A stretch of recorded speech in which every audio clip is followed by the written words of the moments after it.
So let's discuss the use cases of NiFi. So NiFi can be used for many things, including data ingestion.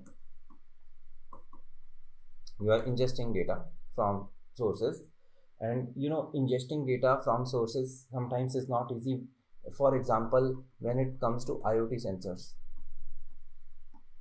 you want to bring data from IoT sensors, so we have another product called Mini NiFi, and this Mini NiFi can actually send data from sensors to MQTT broker, and MQTT broker can integrate with the other components in the pipeline. Maybe it can be Kafka, or it can be like NiFi again. So this data ingestion is very important. So I'm giving you an example of IoT sensor, but it can be for non IoT devices also. Very helpful tool for ingesting data from so many different types of sources. So second use case of NiFi can be for solving the compliance requirement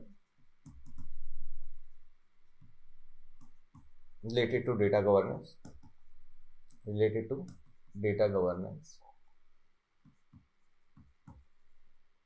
you can do data auditing and many other things.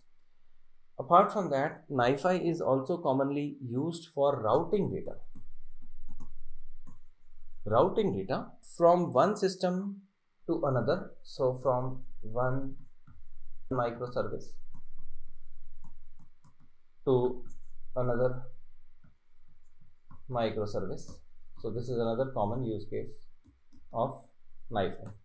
Apart from that, NiFi is also for cloud migration. So when you have on-prem, so let's say we have this source and this is our sink. So source can be on-prem or it can be cloud, or sink can be on-prem or it can be again cloud. So cloud migration, we are migrating data from source to sink, and a lot of companies use NiFi for basically sending data across different networks. So it is basically like you can say moving data to public cloud. So for example, let's say this is my S3 and this is my on-prem, and I want to move data from my on-prem data center to S3.